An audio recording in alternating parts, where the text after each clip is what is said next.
Tonight on CBC Vancouver News. We sort of expected it because there was a lot of people sort of missing from the school. A Chilliwack school closed after 20 students and staff get COVID. Also, the street isn't necessarily a place that's inviting.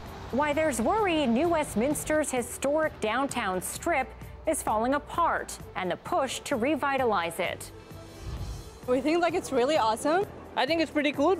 Goodbye, Hudson Bay. Meet Team Canada's new official Olympic retailer. This is CBC Vancouver News.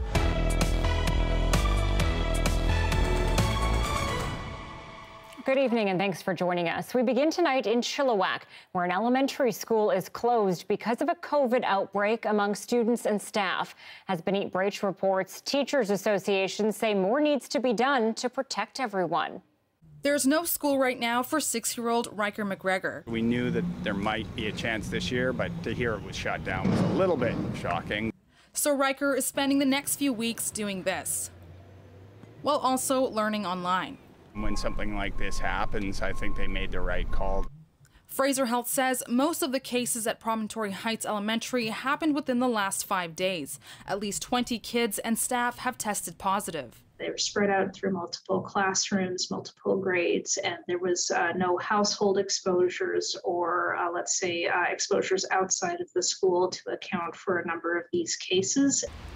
While there's been criticism on how quickly the news was communicated, BC's Premier says the information was sent out when the outbreak was identified. Contact tracing is underway, and we're doing our level best to make sure that anyone who's had direct contact with someone with COVID-19 is advised as quickly as possible. And BC is currently making changes to its notification system, but the province is being tight-lipped on the details, for now.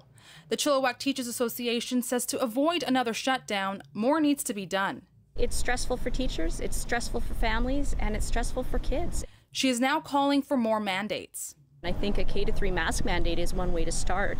I also think that teachers need to be involved in contact tracing. Currently, they're not involved. Now, the school has transitioned to remote learning. Now, despite 20 positive COVID-19 cases, the parking lot behind me is still pretty full as teachers continue to teach remotely from the school. The school website also says in-person instruction is expected by October 4th. Benit Brach, CBC News, Chilliwack. Another spike today in BC's daily COVID-19 case count. 832 British Columbians have tested positive since yesterday. 5 more people have died from the virus. The spike came from the Fraser Health region, up 377 infections today. That's a rise of more than 160 from yesterday's figure. Fraser Health's total is 40% more than Interior Health. That's the region with the second highest case count. Hospitalizations are at 330 for the past 2 weeks. 75% of patients sent to hospital have not fully been vaccinated. Of those in hospital, 148 are in intensive care, and 132 of them are unvaccinated. Well, the tourism industry fears the proposed U.S. bill allowing cruise ships to bypass BC ports could become permanent. Premier John Horgan says he thinks the bill is not high in the agenda of the current U.S. administration. I do believe that this is a Democrat institution or Democrat government at the executive level, in Congress as well as in the Senate.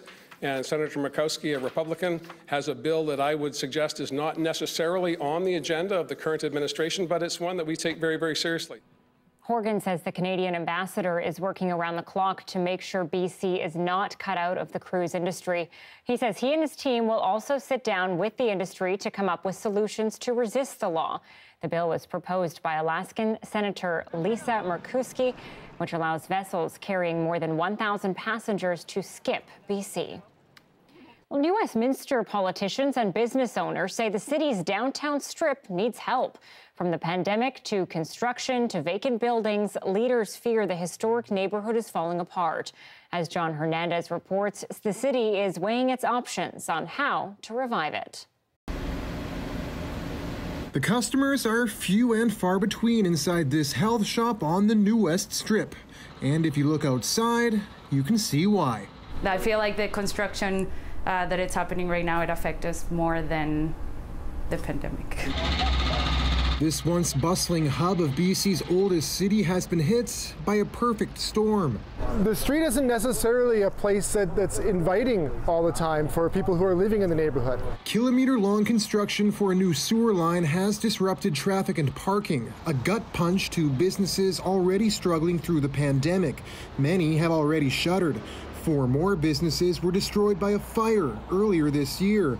And then there are the old and derelict buildings. They're an eyesore for business owners like Karima Jivraj. If we're going to have a vibrant downtown New West that's welcoming to everyone, we shouldn't have buildings like that. It all adds up to a new downtown recovery strategy. City Council voted in favor of formulating a recovery plan last week. The goal is to make the neighborhood a more vibrant and livable place to be. There's an incredible potential. I mean, this is a real downtown. New West is a small community, but we have an actual downtown. We have new buildings, we have old buildings. Chief among the action items is figuring out what to do with these old and empty buildings, which could be acquired and redeveloped by the city if they're left to rot. That would probably be the last resort, but if a site was important enough to the downtown and the city felt that it was important to bring those revitalization efforts, those are the things we might want to consider. As for the construction, the mayor says it's a necessary evil. If the sewers don't get fixed, engineers report that it could result in a sinkhole. And I think delaying that project would have potentially put downtown at risk of an even more catastrophic situation. It's now up to city staff to figure out just how to make better use of these streets, support businesses, and hopefully draw new ones in. John Hernandez, CBC News, New Westminster. Translink is seeing a big jump in the number of people using its buses and SkyTrains. According to CEO Kevin Quinn, the sharp increase is thanks to people returning to offices and classrooms. During the 4-day back-to-school stretch earlier this month, where there were more than 3.4 million boardings, it was their busiest stretch in 18 months. Overall, ridership is still down compared with before the pandemic at roughly 55%, but some routes are close to 90% of pre-pandemic numbers. We now know a little more around when the Surrey SkyTrain expansion will be welcoming passengers on board. The province has set a date for the project to wrap up, but the plan has an outspoken critic in Surrey Mayor Doug McCallum, who says he's not happy with the timeline. Justin McElroy is here in studio to break things down for us. Justin, first of all, when is this expansion going to be finished? 7 years. That's the short answer. It was announced for the first time at the Translink Board of Directors meeting today. 2028 is the new timeline for this mega project. And for people asking why, it's important to step back and go where this project originally was going to happen. So at first, it was going to be an Expo line extension from the current King George terminus to the Fleetwood station. That's because there was only so much money available based on what the province and the federal government had committed for transit in Surrey. But then 2 months ago, the federal Liberals promised that they would spend the remaining amount necessary to extend the line all the way to Langley City. They got reelected, of course, on Monday. And so now the province has decided to do the project in one fell swoop, the entire extension, but it will be $4 billion and it will not be until 2028 that it will be completed because of all that still needs to be done. But we now have that date there that people can set their expectations for. Okay, so why is the Surrey mayor unhappy?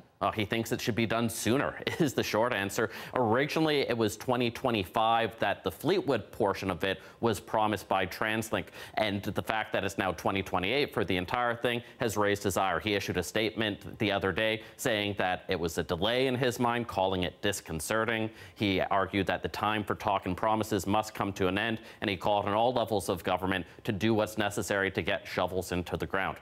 The problem with that is that there's still a lot that has to be done, both for the design of the Fleetwood to Langley City part, as well as the business case for the entire project. A lot of that was delayed because of the pandemic and because of the lack of certainty as to whether other levels of government would pick up the tab. And now people who study this stuff and people on the Mayor's Council in charge of mega projects like this often say the timeline is pretty much set.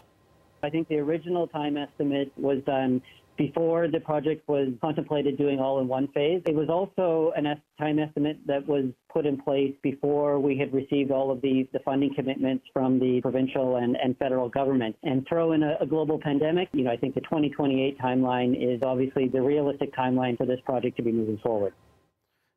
And of course, it is the provincial government that will be deciding this. They hold all of the cards here, so McCallum can talk a big game, but ultimately the timeline is pretty much set in stone now. The question, of course, is whether there's going to be further delays and whether that original $4 billion price tag is going to stay as it is or go up. Well, I think what's key here, Justin, is we know that you will be that first passenger on the day that this line opens. Right at the front of the train, obviously, the best seat. Thanks, Justin. Police are investigating the vandalism of a Victoria church as a possible hate crime, and they're asking for your help in identifying the suspects and 2 witnesses who were all captured on security video. The incident happened around 11 p.m. Saturday, September 12th at St. Andrew's Cathedral on the corner of Blanchard and View Streets. Police are searching for 2 suspects. They say one person spray painted an exterior wall while the other kept watch. Police also want to speak with 2 witnesses. Neither is believed to be involved. The first is this man seen walking by the church. The other is this woman who strolled past after the suspects moved. Victoria Police are asking anyone with information to come forward. Squamish Search and Rescue, along with RCMP, are looking for a missing 15-year-old boy. 15-year-old Richie Stelmack disappeared yesterday morning. He was last seen in his home at the Crescent in the Garibaldi Highlands area of Squamish. He was wearing brown plaid pajama pants and long-sleeve red shirt with Ruka on the front. He has brown hair and eyes and is 5 foot 5 inches tall and 100 pounds. Police are asking anyone with information to call Squamish RCMP. A search involving community volunteers is planned for tomorrow.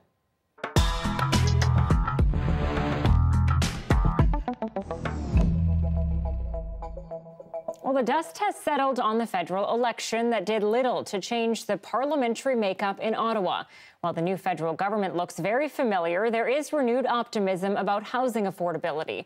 But as Tanya Fletcher reports, the key is whether the Liberals' promises will be kept. The housing crisis and criticism of stalled promises on affordability was a banner campaign issue with all the parties. But will anything change under a post-election government that looks virtually the same as the pre-election government? Perhaps. There are a number of ideas in the Liberal platform that I'm looking forward to seeing come to fruition.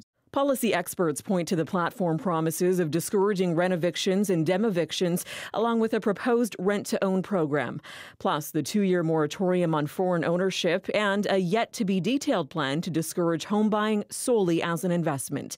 But one fundamental problem is going to continue, and that is the Liberals, along with all of the parties, never really said out loud that if we're going to restore housing affordability for all, we need home prices to stall so that our earnings can catch up and keep pace. According to his research, in the 1970s, it took a typical young person 5 years of full-time work to save up for a 20% down payment on an average-priced home. Nowadays, it would take that same person in Metro Vancouver 28 years. In the short run, there will be help. If you're sort of close to getting to be a homeowner, there's assistance to first-time buyers coming. Most immediately, your mortgage insurance premium will fall. The catch-22 with that is the more first-time home buyers out there, the more that demand will drive up prices. Housing experts say the best solution is to saturate the market with more supply. And what does get built these days is largely controlled through local zoning. However, the Liberals have promised to incentivize cities to speed up the regulatory process and tackle NIMBYism, the not-in-my-backyard syndrome. And so they've created a slush fund of $4 billion, essentially to bribe municipalities into behaving themselves and approving projects. Hope for more moderate prices is on the horizon, but until more of that supply hits the market, affordability, as most people see it, is likely still years away. Tanya Fletcher, CBC News, Vancouver. Well, here's a fish story about one that didn't get away, a 500-pound sturgeon caught in the Fraser River. This massive white sturgeon was picked up and released yesterday by anglers who were out on the water with fishing guides. Sturgeon slayers. This particular fish is thought to be between 80 and 100 years old. massive head on him. I mean, it was a pretty unique fish because of the size of the head, which kind of went viral last night a little bit on social media. It's a catch and release fishery for over 25 years now, and we work hard to provide data to the province, which they can better manage on our fishery. So. This isn't the first time someone was able to reel in this big fish. The monstrous catch was already sporting a tag from a previous run-in with fishers from 20 years ago.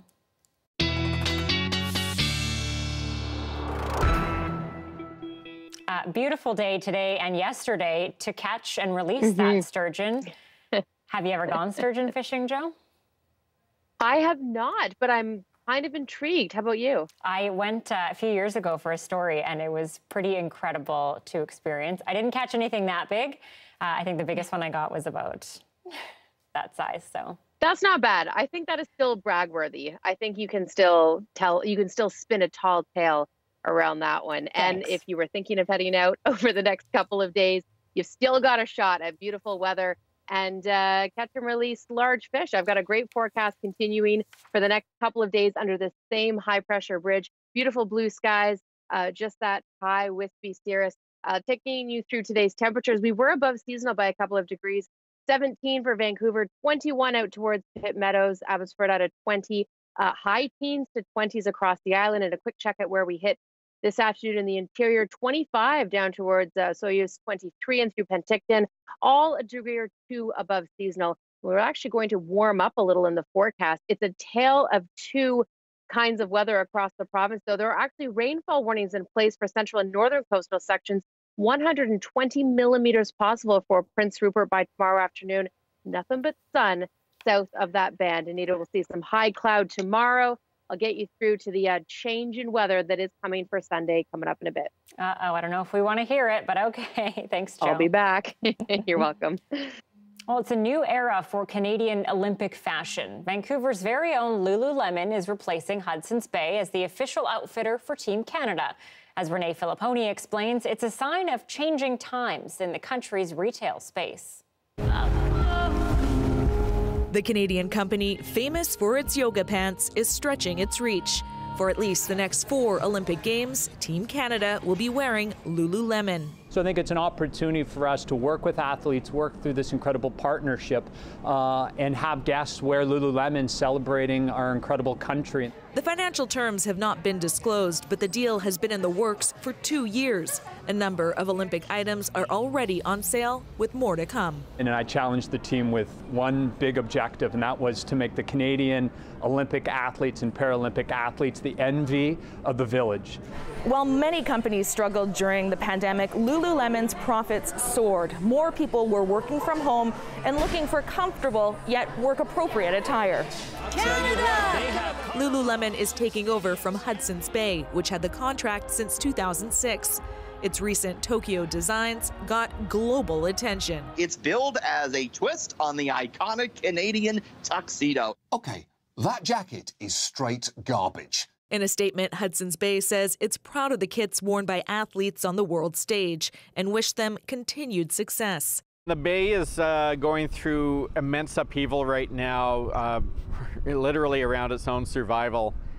And it doesn't surprise me that they would have dropped out. This retail analyst also says calls for a boycott on the Beijing Games could add some risk for Lululemon. There is a potential positioning issue that Lululemon's going to have to navigate being part of that particular games. But for some Vancouverites, there is pride. Olympians will be wearing gear from a hometown company. I think it's pretty cool because, yeah, something that you see on the road and they get to dress the athletes. And it won't take long to see that on the Olympic stage. The next games begin in less than 5 months. Renee Filipponi, CBC News, Vancouver. Not bad. Can't wait to see those designs. And thank you for being with us tonight on CBC Vancouver News at 6. I'm your host, Anita Bathe. And if you're not already doing so, you can always watch our program live on our free app. It's called CBC Gem. You can also catch us on Facebook, YouTube, and Instagram.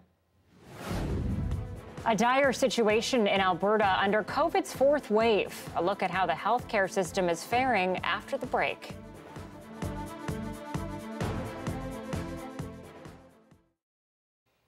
Thanks for staying with us during our commercial-free live stream. It's a familiar sight in fall, flocks of migratory birds making the long trek south.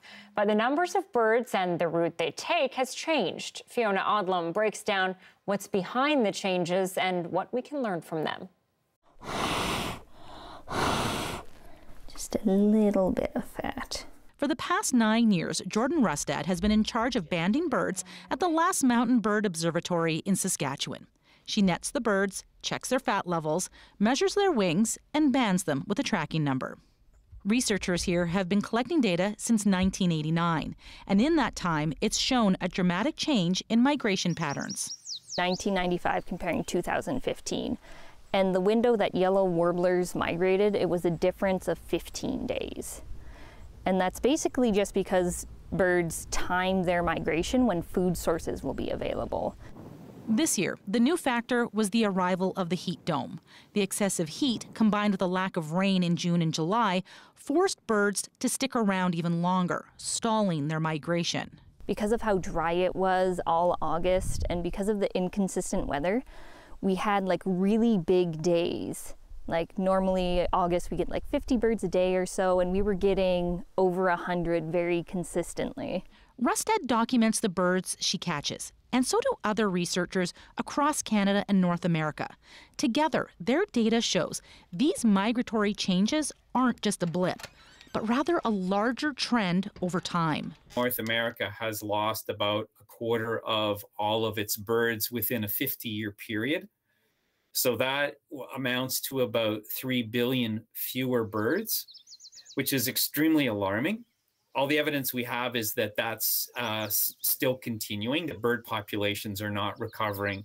And there's a pile of factors that are behind that. Climate change, we know, is one of them. For decades, Nature Canada has been warning about the impact of pesticides and habitat loss. But the sudden extreme heat and drought has set off new alarm bells. That can push some species over the brink. I think there's a very, very deep concern amongst the sort of conservation biologists, the nature conservation community about climate change. If you're seeing large changes in bird populations, you're seeing differences in their timing, you know something's going on underneath them, and that's basically going to be bugs and plants and like other climate-related issues. She'll be tracking their movements as all these changes challenge their very existence. Fiona Odlum, CBC News, Regina.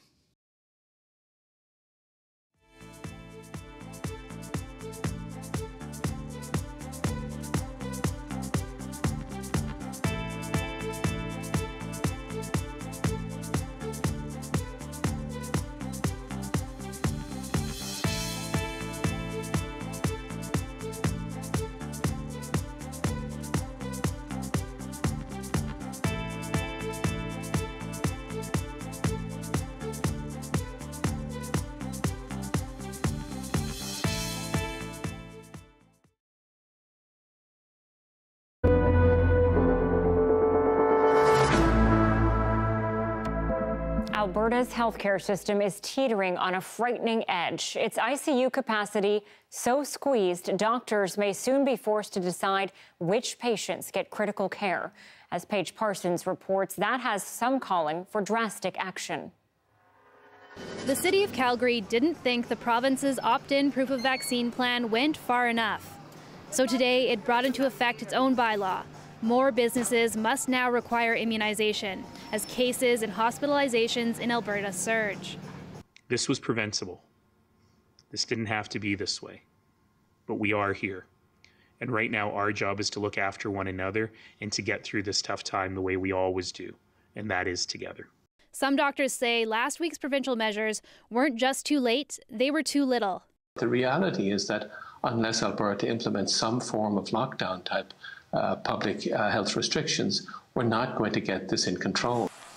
Gibney worries the virus could spread at this weekend's planned full-capacity NHL game in Calgary, even though there's a vaccine requirement.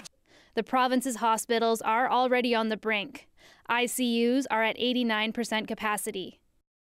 We have never ever had that number of total patients in ICU before, never with the prior waves and never in the history of this province.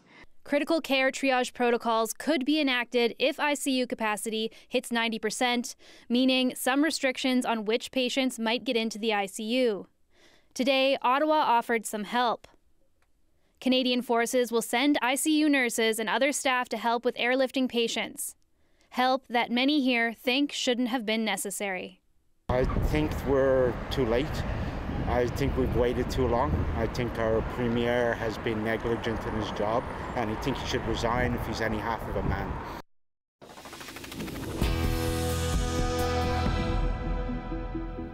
A massive class action lawsuit against the RCMP is moving forward, alleging the force was negligent in its handling of bullying within its ranks. The CBC's Catherine Tunney has more on the suit's claim that the system set up to protect members from that kind of behavior is part of the problem.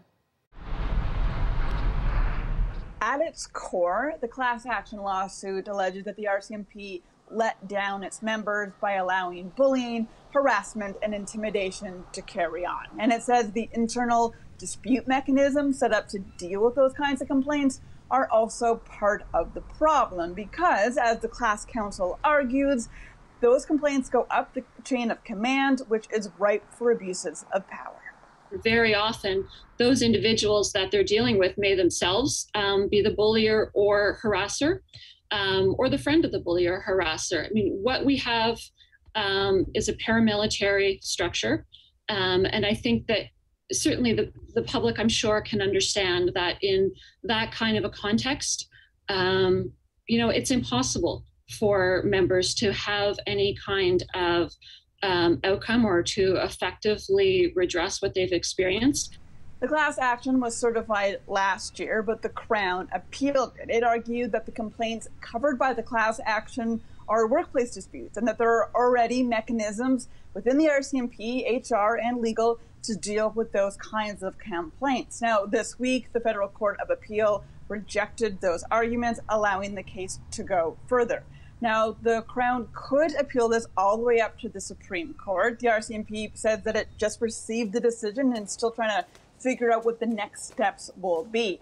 McPhee is hoping, though, that it doesn't go in that direction and that instead they can come up with a resolution. We'll be curious to see whether what the Crown's next step is moving forward, and whether they're going to seek to frankly defend the indefensible. Now, the class action could cover tens of thousands of RCMP members and reservists and is seeking damages of more than $1 billion. Catherine Tunney, CBC News, Ottawa. A former Nazi death squad interpreter has died in Waterloo, Ontario. Helmut Oberlander was 97 years old. He had been in an ongoing legal battle over his Canadian citizenship. Oberlander claimed he was forced to join the death squad as a teen in Ukraine. That squad was responsible for killing close to 100,000 people. There's no evidence Oberlander took part in any atrocities, but the federal government has said he lied about his wartime activities. A Quebec community is reeling tonight after a father and his 2 young daughters were found dead yesterday inside their home. Investigators are describing it as a double murder-suicide. And as the CBC's Rafi Boudjikanian shows us, the discovery of the bodies wasn't the first sign of conflict in the home. Unable to understand exactly what's happened, all neighbors can do is grieve. On les entendait jouer sa trampoline en arrière. We would often overhear the kids play on the trampoline in the back, says this neighbor, just yesterday morning. But today, the area was police territory as they look into a domestic incident with the grim news a father and his 2 daughters were found dead inside their home. This is the main line of our investigation at this point. And it wasn't the only recent police presence. Sont venus, la madame était en sanglots dans l'entrée. They've shown up here, he said, a woman in tears at the entrance. So this woman came out yelling for help, and she kept saying, "Help, help, my kids." And we saw that she had a busted lip and she had bruises on her cheekbone.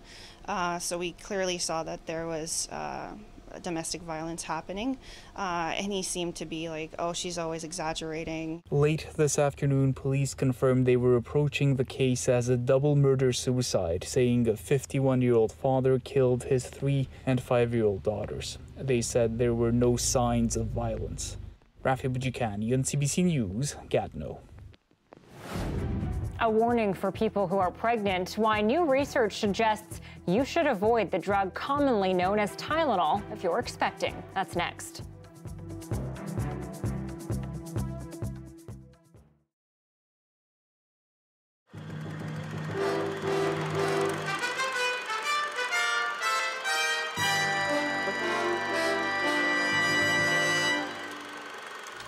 A unique broadcasting venture is taking place in Vancouver. The public broadcasting system in Seattle is trying to attract more Canadian viewers and money, and it has formed an alliance with Simon Fraser University. As Colin Hoth reports, other PBS stations are considering similar moves. This is KCTS 9 Seattle, supported by you, the people of the Pacific Northwest. Take camera 3, Mike Olivia. Seattle's public broadcast station has come to rely on Canadians for its very survival. Half its viewers are north of the border, and they donate almost $750,000 a year to help keep the non-profit station on the air. With the opening of their full-time office on the Simon Fraser campus this fall, KCTS is promising increased Canadian content in the program mix. Public affairs, arts and sports shows from BC. They say they'll be funneling Canadian-made programs into the network of PBS stations across the United States. And yes, they will be looking for more Canadian dollars, donations from private and corporate sources.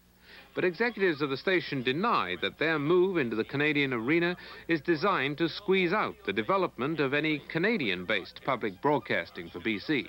When you consider the amount of commercial television services available to the public, in some places 4 to 8 commercial stations, then if you say right now there's only one public television station or service, there's no problem in having more than one. So I don't preclude a Canadian public television service in British Columbia.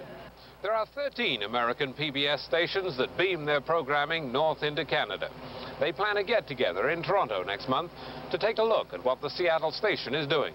Some, at least, are expected to make similar moves in an effort to fill from south of the border the gaps that they see in the existing public broadcasting setup in Canada. Colin Hoth, CBC News, Vancouver. Marathon of Hope runner Terry Fox was remembered yesterday in a special ceremony on the British Columbia mountain named after him. There was mist shrouding the peak of Mount Terry Fox as a helicopter carrying Terry's family and British Columbia Premier Bill Bennett arrived. It landed on a ridge 300 meters below the mountain summit near Valemount. Then Terry's mother, father, brothers and sisters climbed through the chilly air to a cairn. There, the family attached a plaque before going down to the highway below. At a public ceremony at the base of the mountain, another cairn and plaque were unveiled. The last line on the plaque reads, "Terry died June 28, 1981. His spirit unconquered."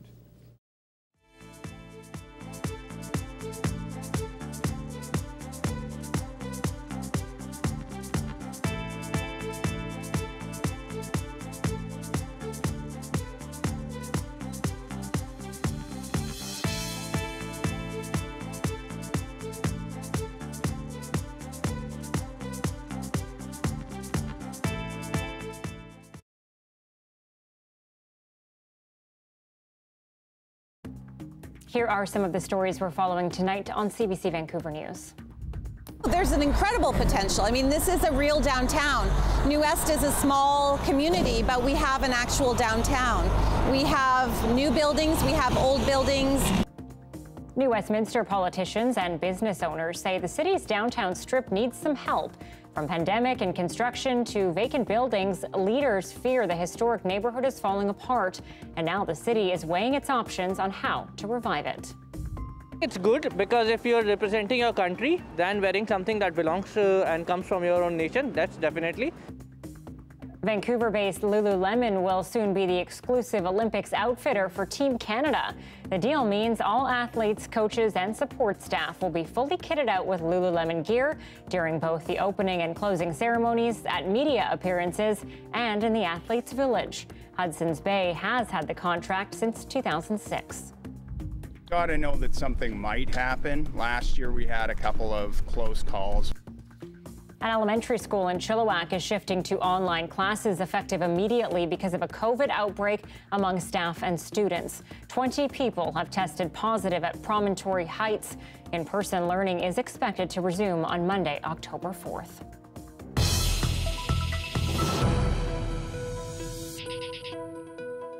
A team of scientists and health experts has released an important statement on pregnancy and pain medication. It's part of a study in the British scientific journal Nature. And as Christine Birack reports, it cautions pregnant people about using acetaminophen, the active ingredient in Tylenol. The statement is backed by nearly 100 scientists and doctors from around the world. They insist a higher level of caution is needed when pregnant people use fever and pain meds that contain acetaminophen, including Tylenol. The authors don't have any new evidence showing the drug harms a developing fetus, but their statement does say a growing body of experimental and epidemiological research suggests that prenatal exposure to acetaminophen might alter fetal development, which could in turn increase the risks of certain neurodevelopmental, reproductive, and urogenital disorders. And they mention ADHD and autism spectrum disorder, which has been seen in animal models at high dosages. Doctors we spoke with say the statement is not meant to scare people, but there are around 600 products containing acetaminophen, and more research and wider awareness is needed. It's not calling for not using Tylenol, but just sort of a reevaluation of the evidence associated with the safety evidence associated with Tylenol in pregnancy and how to use it in the safest way possible. He adds a severe fever or pain left untreated can also have consequences for mom and baby. So the concern isn't around using acetaminophen for a day or two, but longer than 2 weeks may be a problem. To relieve pain during pregnancy, doctors say there are other things you can try first. Try some stretching, try some exercises first, try some, warm compress or massages. Doctors say pregnant people in pain should never hesitate to reach out for advice. But as with any medication, the same goes for acetaminophen. Take the lowest possible dose for the shortest period of time. Christine Birack, CBC News, Toronto. It was a startling speech from a man who once downplayed the effects of climate change. UK Prime Minister Boris Johnson calling on the world to grow up and act now. The reaction is coming up. And at 6:36, you're looking at a live shot of the North Shore, Lonsdale Quay in the distance. It may be fall, but there's a summer word that's in the weather lexicon for that next couple of days, humidex. Johanna has her forecast next.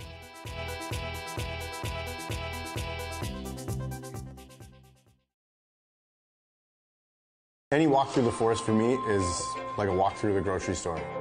For other people, they see plants, I see food.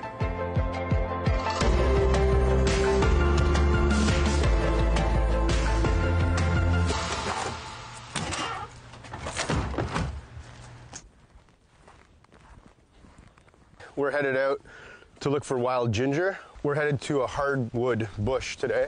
That's the environment that wild ginger likes to grow. They're fairly big heart-shaped leaves, and they have like a rhizome, a root, which is like ginger but much smaller with the same smell. Here are 3 guidelines for harvesting wild edibles. Number 1, make sure you bring a knowledgeable guide who knows what they're doing. Number 2, make sure you have permission to use the land and to harvest from it. And number 3, never over-harvest. Ethically harvesting is really important.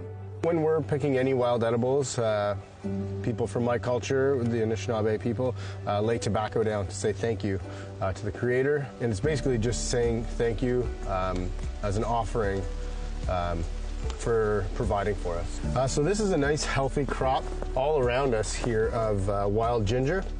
You can tell that it's wild ginger because they're these stereotypical heart-shaped leaves. At the stem, there's like fine hairs on it. When harvesting, never harvest too much, but what you're looking for is the roots, actually.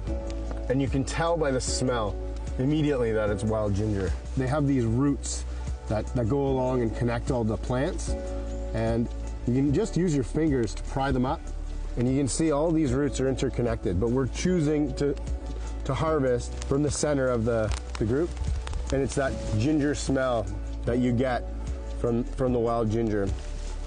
Here's how to make wild ginger syrup. Start by washing your wild ginger under cold running water. Chop all the ginger roughly, stems and leaves included. This helps release all the flavor into the syrup. Add 2 cups of white sugar to a large saucepan, along with 6 cups of cold water. Boil it until it becomes clear. Add the chopped ginger. Stir and steep ginger over low heat for approximately 40 minutes. Strain it. Wild ginger is great on pancakes, mixed over ice with soda for a sparkling beverage, or poured over ice cream for dessert. To get out in the bush and harvest wild edibles is a real great opportunity for us to take a moment and really realize that everything is here on the land that Indigenous people have sustained ourselves with. So it takes that extra effort of going out and harvesting your own food to realize that it's all here and it's very delicious and nutritious, and it gives you an opportunity to try different foods that otherwise you wouldn't pick up at a grocery store shelf. Indigenous cultures were the first local, the first organic. You know, it was cool before it was cool.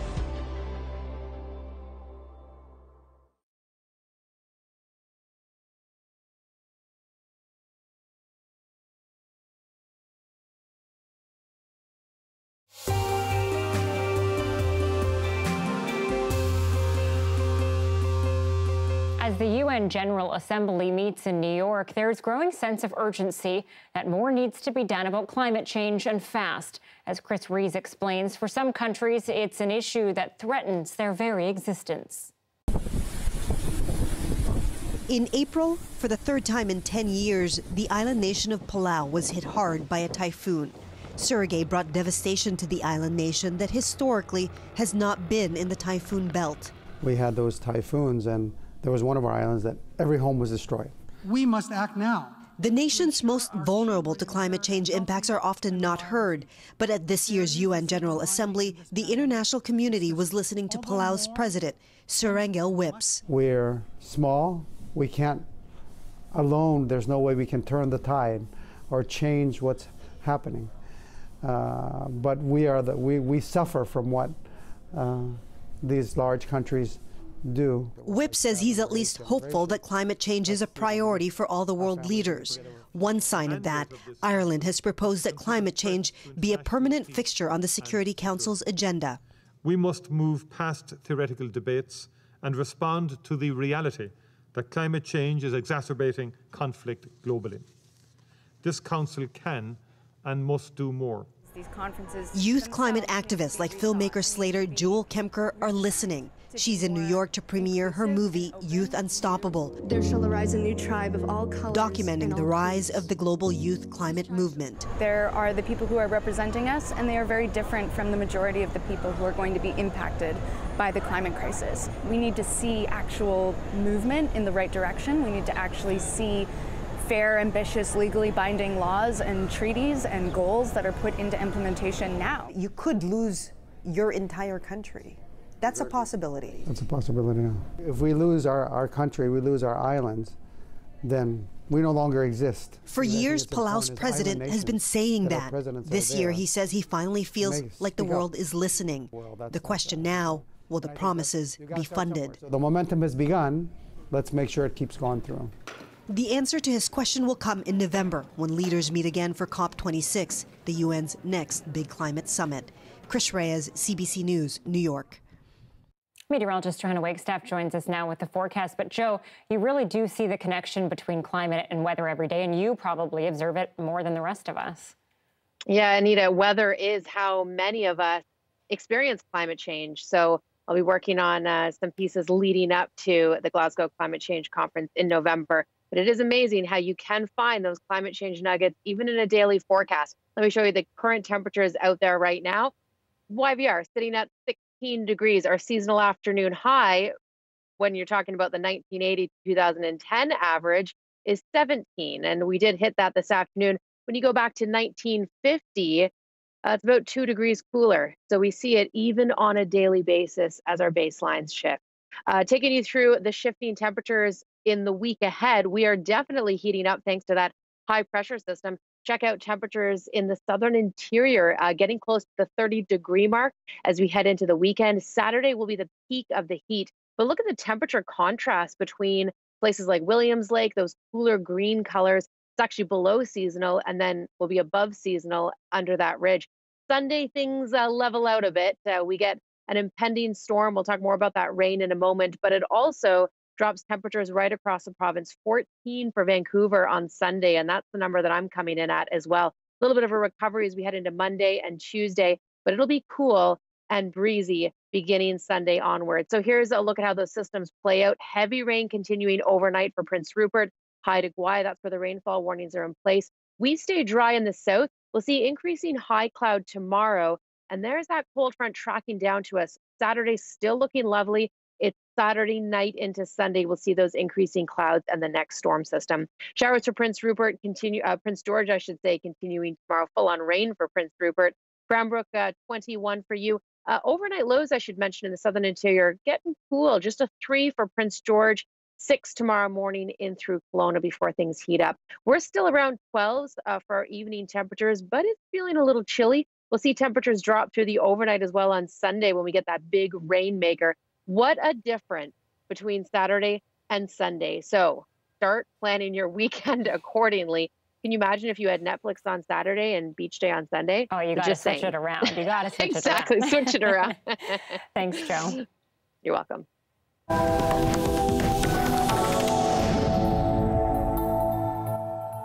Farmers in northern India burned crop residue today to protect the government's move to stop them from burning stubble.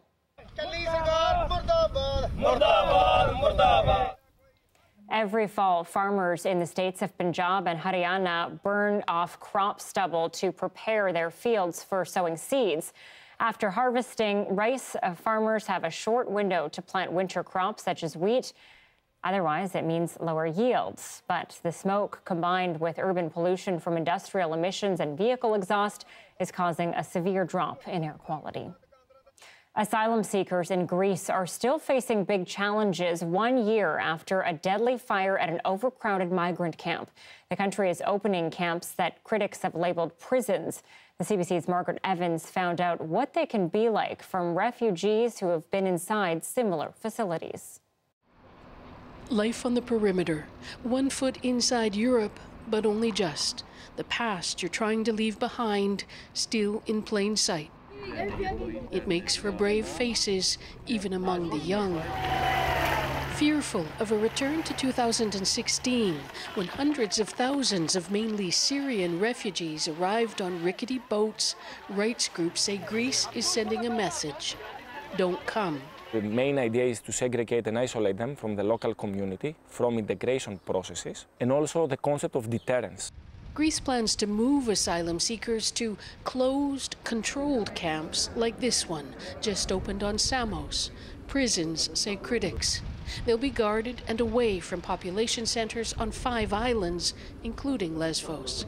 The Greek migration minister calls it a vast improvement. Much better living conditions, a lot more space for each asylum seeker with all the necessary facilities. Access to existing camps, though, is already hard enough. The Greek government insists that it is adhering to international norms when it comes to the treatment of migrants, refugees, and asylum seekers. But while we've been allowed in to film the camp, we've also been told we can't talk to people. And we've had to have a government minder with us the whole time. And so we settle for snatched conversations by the roadside. We only can go outside only 2 times every week. 18-year-old Mosin was born in Iran to Afghan refugee parents. He says Iran keeps deporting him to Afghanistan. Last year, he and his family survived the fire that burned down the notorious Moria camp, squalid and overcrowded. Greece has since moved thousands to the mainland, but some islanders say it's not enough, that crowded migrant camps are unsightly and bring crime. We're not racist, says community leader Yanis Mastroiannis, and it's not that we want them to be isolated. We just want to avoid problems for permanent residents. The fear for many asylum seekers, of course, is that they'll become permanent residents of a detention center, their hard-fought-for flight to freedom coming to an end in the very place they'd hoped it would begin. Margaret Evans, CBC News, Lesvos. Chinese real estate giant Evergrande made a payment today on its enormous domestic debt, but a payment on its foreign debt is still up in the air. Freelance reporter Patrick Falk tells us that's leading to fears that one of China's biggest companies could soon collapse. Evergrande is China's largest property developer. It's run into troubles in recent months, partly because of a government clampdown on the property sector and to rein in risky borrowing. Its liabilities total more than $300 billion, and it's really struggled to handle that mammoth debt pile. Fears are that the rot could spread to creditors, including Chinese banks and overseas, and that it could potentially trigger a crash of the Chinese real estate market, which could then spill over to other markets, including Canada. China's government so far has resisted bailing out Evergrande, but most analysts agree that it will help guide the company through its liquidity crisis. But for the time being, until we get a clearer picture of the situation, it is going to remain an uncertain period in the days and weeks and months ahead for investors. Patrick Falk for CBC News, Beijing.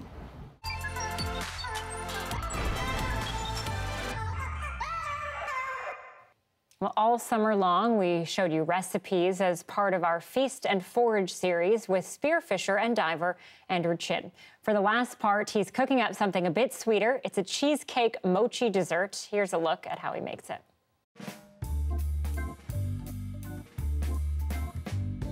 Like a lot of kids, I grew up picking berries in the summertime.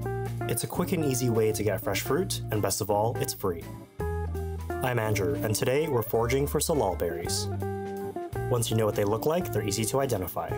They're blue-black in color, they're a little hairy, and they grow in these small groups. They also have these rough, egg-shaped leaves. They ripen in the summer, and they have a flavor reminiscent of blueberry.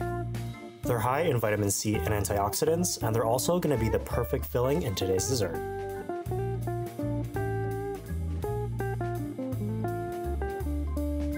Today, I'm making mochi with our fresh berries. Mochi are Japanese chewy rice cakes, and they can be eaten plain or wrapped around fillings like red bean or seasonal fruits. I'll be making a cheesecake-filled mochi with a salal berry center. I think the subtle sweetness of the berries and the tartness is going to go great with a rich cheesecake filling.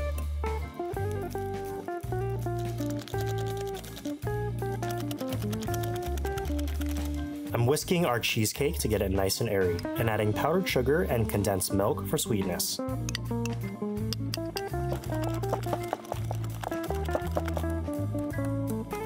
And I'll throw that into the cooler to set while we work on our mochi.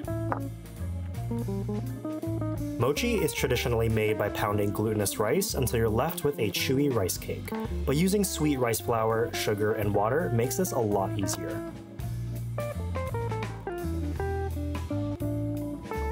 My first experience with fresh-made mochi was when I was living in Hawaii. Me and my friends used to take trips to the other side of the island, and we used to visit this place called Two Ladies Kitchen, which makes the best fresh-made mochi that I've ever had. And today's cheesecake filling is inspired by their use of non-traditional fillings, like brownie and Oreo, as well as their use of seasonal fruits. After about 15 minutes in the steamer, our mochi is all cooked and it's ready to be rolled out.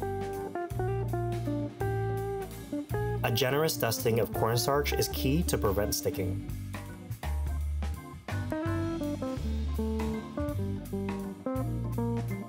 And using a 3-inch ring mold, we're going to cut out some mochi rounds. We'll be using these to wrap around our cheesecake filling, which is just finished setting in the cooler. Wrapping your mochi will take a little bit of practice, but practice makes perfect. Just dust off the extra cornstarch, and take about a tablespoon of your cream cheese filling and put that into the center of your mochi wrapper. Then, take a couple berries and put that into the center of the cheesecake. This will allow us to keep the outside of our mochi nice and white, and give us a little surprise when you bite into it. And then, pinch and seal. And roll in your hand to create that nice round mochi shape, and dust off any extra cornstarch.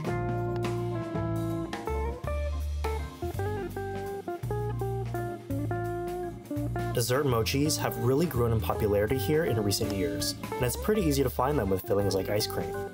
But these are so simple and easy to make, and they're especially delicious with fresh fruits like our salal berries. And that's today's dessert, cheesecake filled mochi with fresh salal berries.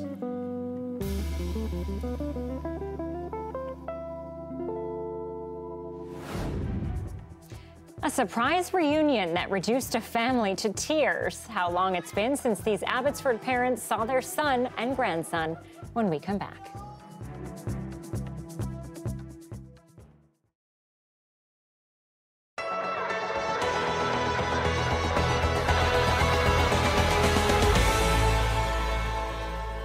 I'm Bill Grimmer, and I guess in summary, I'm a dog trainer.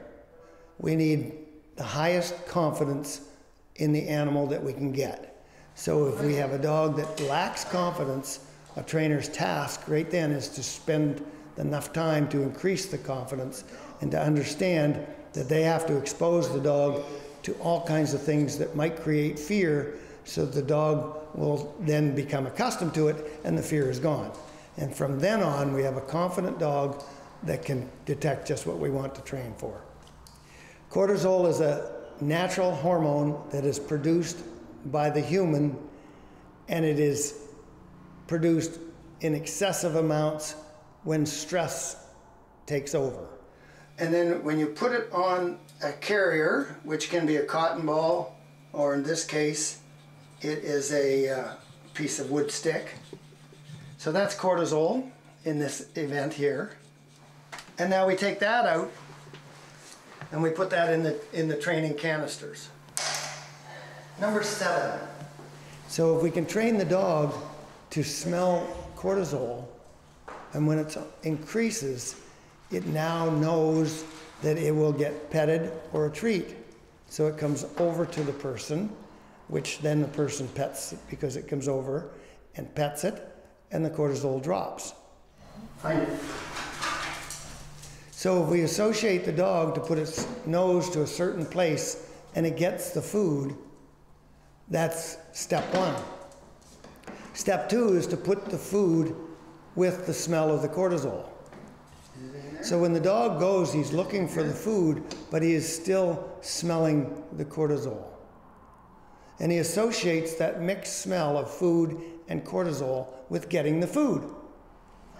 Also, we can pet the dog after he succeeds doing it, so now we're giving him touch rewards. Good girl, good girl, good girl, good girl. Place. Stay. And we can also say good dog to him, and now we're giving him sound rewards.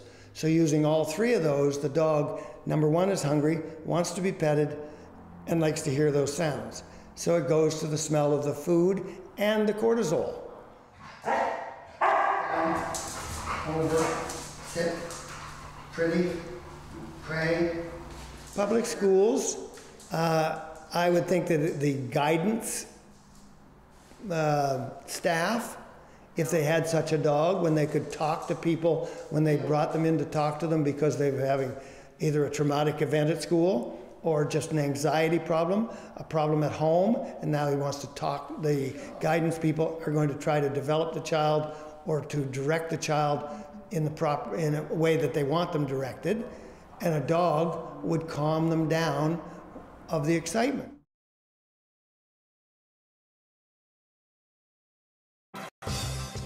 Hi, I'm Amy Bell. Here's what's in your CBC Vancouver inbox. Join CBC Vancouver's Anita Bathe at the virtual Surrey Fusion Festival, an online celebration of food, music, and culture featuring concerts, a cooking challenge, and more. Visit surreyfusionfestival.ca for more info. And don't miss Canoe Culture's Hokomo, a new exhibit at the Vancouver Maritime Museum that honors Indigenous maritime cultures of the past and present. Go to vanmaritime.com to learn more.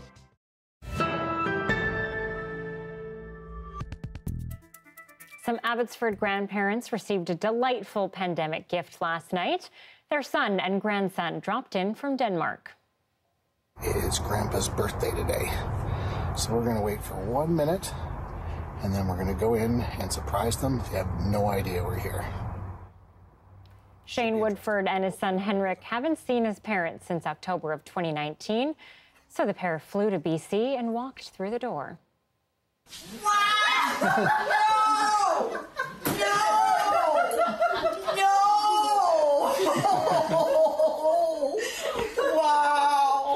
My mom, she really missed this little guy. It was really hard for her. Then when I realized, well, I sort of lost it. I didn't think we'd see him for a long time, and then they come in the door.